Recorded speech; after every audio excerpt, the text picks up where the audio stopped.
Ritorna questo gradito appuntamento, un collegamento per parlare di solidarietà Veneto. Allora, caro direttore Paolo Stefan, buongiorno e buongiorno ai nostri ascoltatori e chi è in visione con noi. Salve direttore. Buongiorno a tutti, buongiorno Claudio e anche appunto agli ascoltatori, ben ritrovati. Allora, eh sì, sta per terminare l'estate, un break magari diciamo così, nelle intenzioni di molti, un periodo di ferie con le quali abbiamo lasciato da parte un attimino i pensieri, magari sul futuro e anche sui nostri, tra virgolette, investimenti, no? Ma ci dica anzitutto, direttore, per quanto riguarda questo periodo estivo, ecco, per rinfrescarci un po' la memoria e per darci, speriamo, dei positivi aggiornamenti per quanto riguarda i risparmiatori che hanno scelto e che scelgono Solidarietà Veneto. I rendimenti come sono andati? Come sono in questo periodo? Ci riferiamo, credo, al mese di agosto, se avete già dei dati, direttore. Sì, sì, in effetti freschi freschi direi, non ancora con la conferma consueta della banca depositaria che viene rilasciata mese per mese sul calcolo del valore quota, ma possiamo senz'altro dare un'indicazione ed è un'indicazione in effetti di, come si può dire, tranquillità Mm. con il comparto garantito stabile, quindi che conferma il rendimento positivo dall'inizio dell'anno attorno all'1,20% netto, quindi un rendimento anche superiore alle aspettative, dato che, come ricordi, il comparto garantito viene di norma proposto a chi è prossimo alla pensione o addirittura ha già raggiunto l'età per la pensione, ma decide di conservare nel rush finale, ecco, il patrimonio accumulato. Leggero recupero, incremento anche per il comparto prudente ed il comparto reddito nell'ordine dello 0,3-0,4 su base mensile, quindi con un rendimento che su base annua supera nel caso del prudente il 2% netto e nel caso del reddito il 3%, quindi di nuovo rendimenti che, se proiettati di qui alla fine dell'anno, confermano le aspettative che di norma si hanno per questi comparti.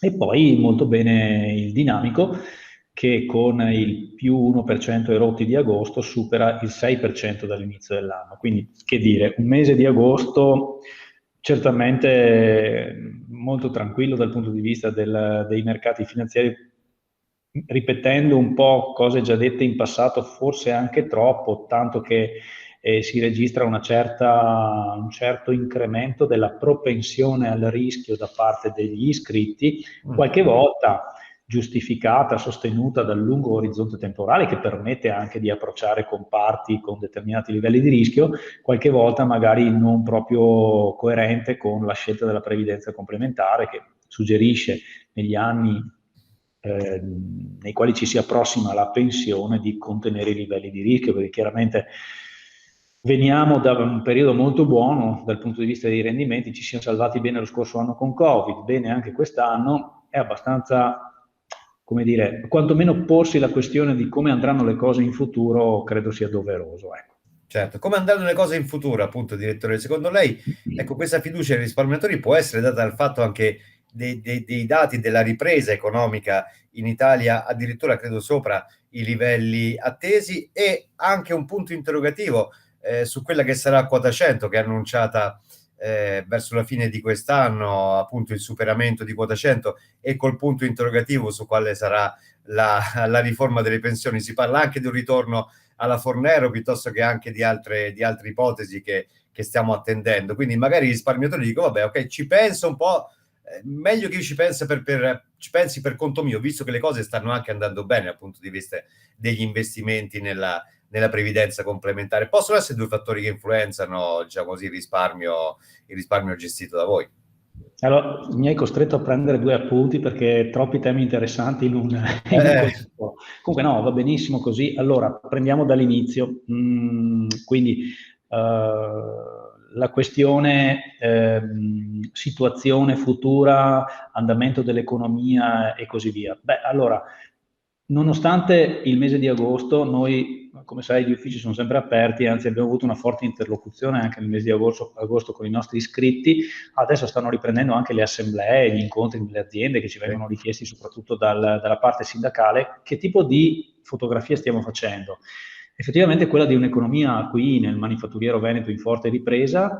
Soprattutto la cosa che tutti i lavoratori ci ribadiscono con frequenza è c'è tanto lavoro ma mancano le materie prime e c'è il rischio che Sì. la macchina un po' si inceppi, E su questo punto si apre un po' la faccenda dell'inflazione, no? Quindi Sì. poche materie prime, aumento dei prezzi, insomma c'è qualche criticità che qualcuno dice di breve periodo, qualcuno dice potrebbe anche protrarsi. Comunque l'impressione, la sensazione degli iscritti è certamente positiva, l'abbiamo già detto, e induce anche il conseguente ottimismo nell'ambito del risparmio. Casomai sarà da fare qualche riflessione nel medio periodo. Per la verità, invece, nell'interlocuzione dei nostri uffici con gli iscritti, il tema Fornero quota 100 ancora non è caldissimo. Sì, è vero, dovrebbe terminare con la fine dell'anno la sperimentazione di quota 100, però non abbiamo incrociato noi come fondo pensione più di tanto questa fattispecie di accesso alle pensioni in questi 3 anni, diciamo, di utilizzo dello strumento. Più che altro, ecco, è uscito qualche articolo nei giorni scorsi sui giornali, si è detto, beh, allora, non ci sarà più quota 100, quali saranno le fattispecie attraverso le quali il cittadino potrà accedere alle prestazioni pensionistiche in via anticipata rispetto alla opzione della pensione di vecchiaia ex legge Fornero, ma la dico male se dico ex legge Fornero, perché la pensione di vecchiaia e la pensione cosiddetta anticipata sono i due strumenti cardine di uscita. Una volta pensione anticipata si chiamava di anzianità, ma di questo stiamo parlando. Non è che siano state introdotte, diciamo, dalla legge Fornero. Quindi la legge Fornero vive ancora, assolutamente, esiste. Diciamo, viene a mancare quota 100, che cosa ci sarà in alternativa a quota 100? Così la riflessione che si faceva qui all'interno anche con i colleghi è quanto articolato è il mondo delle pensioni in Italia, dove non esistono in realtà una o due possibilità di accesso alla pensione. Esiste la vecchiaia, esiste l'anticipata, ma esiste quota 100, l'APE sociale, l'isopensione, l'opzione donna e un sacco di altre alternative. Qualche volta mi dico, meno male che non lavora un patronato, perché sarebbe veramente complicato. Per partita è un sistema molto complicato. Noi che cosa mettiamo sul piatto? Beh, l'opzione del fondo pensione per l'integrazione di queste pensioni, un'integrazione che può essere, sappiamo, di carattere verticale, quindi, orizzontale, arrivo alla pensione, scopro che la mia pensione è troppo bassa e quindi la integro con una rendita fatta per il tramite dei contributi versati al fondo pensione, oppure con la RITA riesco ad anticipare il momento in cui accedo alle prestazioni pensionistiche, mi farò pagare dal fondo una prestazione pensionistica che matura dal momento in cui la accendo, dal momento in cui decido di cessare il rapporto di lavoro, fino al momento in cui si attiva la pensione di vecchiaia. Questo sarebbe un tema da approfondire in una puntata. Gli ascoltatori ad approfondirlo attraverso i nostri consueti canali, però la RITA c'è adesso, ci sarà anche dopo e si slega un po' anche a tutte le possibilità di accesso per esempio all'APE sociale, che sono legate a caratteristiche, a momenti particolari, quindi lavori usuranti, situazioni che chiaramente non toccano tutti, mentre la RITA, diciamo, è per tutti. Basta prendersi per tempo e organizzare un accumulo adeguato. Lo recepisco in parole molto povere, addirittura quello che lei ha espresso in maniera molto comunque efficace.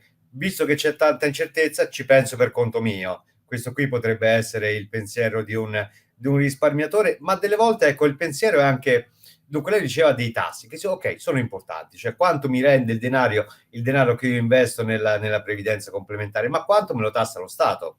Allora, c'è un disegno di legge nella riforma fiscale su cui il governo sta lavorando per modificare un po' questa tassazione, e qualcuno dice che in questa maniera, in una maniera un po' complessa, io ho letto per sommi capi, ma devo dire la verità, non ho un quadro molto chiaro, quindi lo chiedo a lei, ma traspare questo punto interrogativo: potrà essere tassato di più? Cioè quello che io risparmio mi viene tassato di più nella previdenza complementare? Può essere interpretato come un modo anche che potrebbe disinvogliare i risparmiatori a investire nel proprio futuro con la previdenza complementare. Come la vede? E secondo lei, se si andrà avanti con questa soluzione che verrà proiettata, come andranno le cose?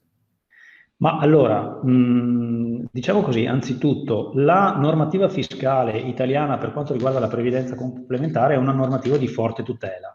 lo è da, insomma, Solidarietà esiste da 30 anni, lo è da sempre, seppur con sfumature diverse, e ormai dal 2007 la normativa è quella e consente oggi, per chi sceglie la previdenza complementare, di attivare attivare la forma di risparmio fiscalmente più tutelata nel nostro paese. Questo è un fatto indiscutibile.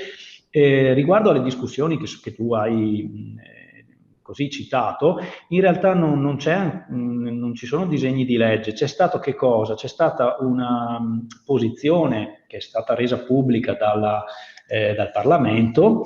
Il Parlamento ha rilasciato un suo documento nel quale ha immaginato quelle che potrebbero essere le direttrici di una eventuale riforma fiscale che tutt'al più sarà presa in carico dal governo. Quindi potrebbe esserci una legge delega e poi dei decreti delegati, ma allo stato attuale non c'è nulla se non un documento Certo. parlamentare nel quale, quindi sgombriamo il campo da cose concrete. Questa è si può dire, una chiacchierata di mezza estate, anche se l'estate sta per finire, e ho l'impressione che tutto ciò si risolverà in un molto rumore per nulla. Tanto più che prendiamoci il lato positivo di questa discussione. Il Parlamento ha dichiarato il suo favore rispetto a una normativa che tuteli chi sceglie la previdenza complementare. Questo è fuori discussione. Il modo attraverso il quale lo si fa, questo ok, lo lasciamo al legislatore. Il Parlamento si è espresso nella opportunità di valutare, di lasciare al governo la possibilità di valutare anche l'introduzione di una esenzione sulla tassazione dei rendimenti. Noi siamo naturalmente favorevoli, adesso è bello Certo. pagare le tasse, ma sappiamo che se lo strumento è sostenuto da una fiscalità più agevolata, ben venga. Quindi se si andrà nella direzione di una neutralizzazione della tassazione sui rendimenti, ne prendiamo atto con favore a beneficio degli iscritti. Chiaramente in contropartita è stata valutata una modifica della tassazione delle prestazioni. Sì. Allora, qui bisogna fare due conti. Allora, io direi, caro governo, siamo tutti d'accordo sul fatto che la previdenza complementare va tutelata fiscalmente. Stabiliamo un metodo che sia efficace e che sia soprattutto chiaro. Il metodo attuale ormai si è consolidato. Da 14 anni i lavoratori conoscono la previdenza complementare, sanno bene qual è la tassazione, soprattutto delle prestazioni, quindi tassazione ridotta al massimo del 15%, che si riduce fino al 9% in relazione all'anzianità. Quindi una tassazione del 9% è una tassazione oggettivamente molto bassa, anche facile da spiegare. Io credo che sul tema della tassazione e in generale sulla disciplina normativa delle pensioni e della previdenza complementare, quello di cui abbiamo bisogno dal governo, dalle istituzioni è stabilità. Abbiamo a che fare con istituti, con strumenti che durano tanto, durano nel tempo, quindi Certo. non è un buon messaggio quello del cambiamento di regole, perché non è utile. Quindi teniamo delle regole. Certo, potremmo tutti quanti invocare, Claudio, immagino che tu sarai d'accordo se domani mattina dicessero azzeriamo la tassazione sui fondi pensione. Sì, Certo, certo. d'accordo.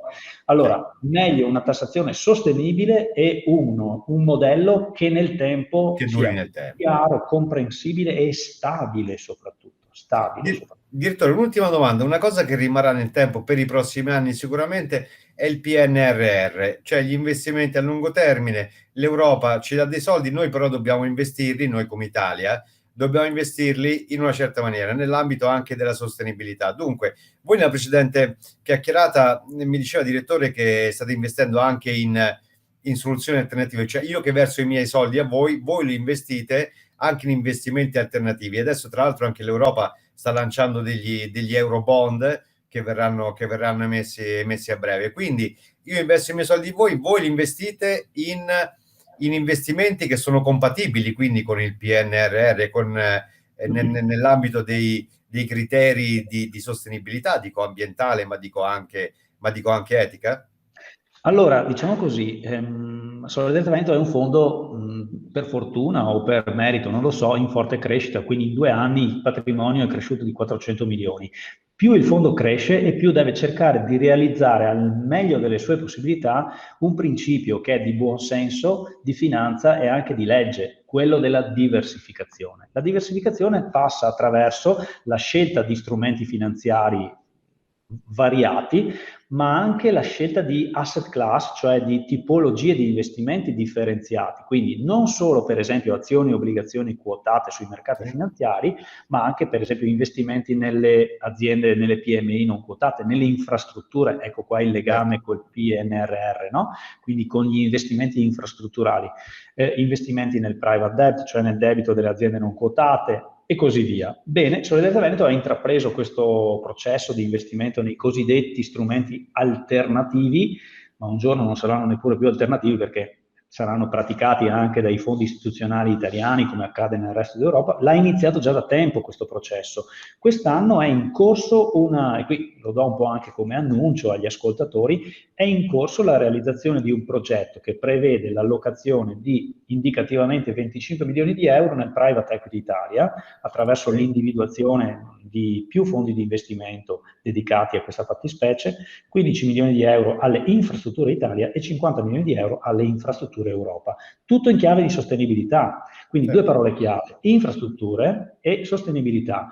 Chiaramente il momento è storico, no? L'Europa si è impegnata, si sta impegnando e sta chiamando all'appello tutte le istituzioni finanziarie affinché collaborino a un cambiamento necessario e forse anche tardivo. Noi ci siamo, ma ecco, quello che ho raccontato rispetto all'anno 2021 non è episodico. Solidarietà Veneto, come gli altri fondi di pensione di una certa dimensione, un po' alla volta stabilizzeranno la loro presenza in questi strumenti finanziari, come non sono riusciti a fare in passato per il semplice motivo che erano di dimensione più piccola. E allora mi ricollego al punto precedente. Se lo Stato ha necessariamente bisogno dei fondi pensione quali partner finanziari per il cambiamento dell'economia, a maggior ragione andrà in cerca di un sostegno anche fiscale. Metto il sostegno fiscale, investo nel fondo pensione, il fondo pensione collabora a un futuro migliore, direi, no? È interesse di tutti, anche dello Stato. È un cortocircuito. Esatto. Direttore, abbiamo purtroppo terminato il tempo a nostra disposizione. Allora io, nell'apertura di questo nostro video, nell'euforia di voler cominciare con la chiacchierata, ho anche omesso il fatto che, ecco, chi ci ascolta e chi ci vede può rivolgere delle domande di chiarimento, di quant'altro, anche perché il tempo purtroppo è limitato, ma le sue risposte sono state molto chiare e interessanti e possono aprire anche ulteriori elementi di discussione. Allora, sotto vedete logicamente tramite anche i canali social, YouTube e quant'altro, ci sono diverse modalità appunto per interagire direttamente con Solidarietà Veneto, con voi di Solidarietà Veneto, con lei direttore e tutto il suo staff. Beh, io le auguro un buon lavoro, ripresa no perché non siete mai andati in ferie, però insomma una nuova stagione che sia proficua per voi e anche per noi risparmiatori di conseguenza. Grazie soprattutto direttore. per i risparmiatori. Grazie Claudio e un saluto a tutti.